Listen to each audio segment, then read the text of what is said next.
You've probably seen the list: green tea, pumpkin seeds, flax seeds, green chilies, cayenne pepper, all hailed as magic foods for melting belly fat. And sure, they might give you a tiny edge, maybe 1%, but let's be honest, you can't build your whole diet around them. Your belly fat isn't going to vanish just because you've swapped your morning coffee for green tea and sprinkled some chili flakes on your dinner. So let's skip the hype and talk about real foods that actually make a difference when it comes to losing belly fat. Food number one has everything to do with calorie density, which is just a fancy way of saying how many calories are packed into a certain amount of food. So let's break it down. Here's 200 calories worth of cucumber, watermelon, broccoli, or shrimp. Now compare that to 200 calories of a cereal, sugary snack, or a muffin. As you can see, with that first group, you'd need to eat a lot more volume to hit 200 calories than with the second. Now, to lose weight and especially belly fat, your body needs to be in a calorie deficit, which means you need to eat less than you burn. And the biggest challenge with eating less? Hunger. That's where calorie density becomes a game changer, because when you fill your stomach with foods that are high in water and fiber, things like watermelon, cucumber, or even potatoes, you'll feel full without actually eating that many calories. This means hunger gets shut down sooner and you're not sitting there an hour later daydreaming about cookies. On the flip side, high calorie density foods like chocolate, cheese, biscuits can sneak 200 to 400 calories in just a tiny handful. You blink and suddenly you've eaten half the pack without realizing it. So what kind of foods help fill you up without causing a calorie overload? Think watermelon, strawberries, spinach, broccoli, carrots, all incredibly low in calories but high in volume. Foods like salmon, chicken breast, and beans are more calorie dense but still on the friendlier side. Then you've got the heavy hitters, things like cheese, fatty meats, peanut butter, granola, and chocolate, all of which pack a serious calorie punch in very small amounts. The trick is to make simple swaps that shift the balance in your favor.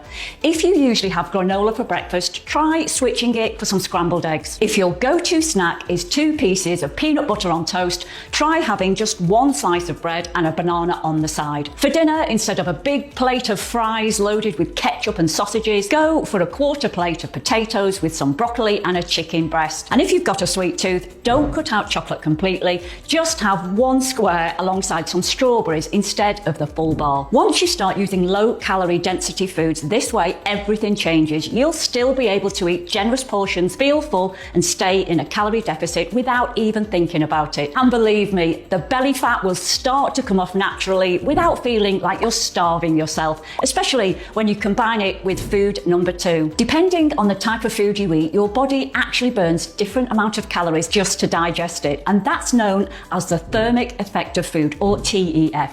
For example, when you eat carbs like rice or potatoes, your body burns about 5 to 10% of those calories during digestion. With fats like butter, oils, and nuts, it's even lower, around 0 to 3%. But protein, that's where things get interesting. With foods like chicken, fish, eggs, or tofu, your body burns roughly 15 to 30% of the calories just breaking it down. So right from the start, protein gives you an edge. Your body is literally working harder and using more energy just to process it. That's part of what makes our next food group, lean proteins, so powerful when it comes to losing fat. However, not all protein sources are created equal, and that's where lean versus not so lean comes in. Lean protein gives you loads of protein with minimal extra calories from fat. For example, chicken breast is about 31 grams of protein, only 3 grams of fat, and roughly 165 calories per 100 grams. Now let's look at some other commonly consumed protein sources: sausages, bacon, salami, pepperoni. Sure, they have protein, but the protein to calorie ratio is terrible. Pork sausage, for example, gives you around 13 grams of protein for nearly 300 calories. Compare that to chicken breast, more than double the protein for half the calories. Even with seafood, you see the difference. Whitefish like cod and haddock are incredibly lean, almost no fat and very low calories. Salmon and mackerel, on the other hand, are higher in calories because they're higher in healthy fats. And that's the key. Not all higher fat proteins are bad. fat. Salmon is packed with omega-3s, and good quality beef has valuable nutrients. These can and should be part of a healthy diet, but if fat loss is your goal, you need to be mindful on what else is on your plate when you eat them. So why does protein help with fat loss so much? First, it's the most filling macronutrient. It keeps you satisfied longer, so you naturally eat fewer calories. Second, it protects your muscle mass when you're in a calorie deficit. Without enough protein, your body will happily burn through muscle for fuel, which slows your metabolism down. Keep the muscle and you keep your metabolism running higher, which means fat loss is easier. More muscle means more calories burnt. You don't just get smaller, you get leaner, tighter, and more toned, especially around the midsection. That's why I recommend centering most of your meals around lean protein sources like chicken, turkey, white fish, shrimp, tofu, beans. Then sprinkle in the higher fat, healthy proteins like salmon, eggs, lean steak when you want them. Just balance them with the rest of your plate so you stay in that calorie sweet spot for fat loss. Now, if you're listening to all this and thinking, okay, but how do I actually build meals around this?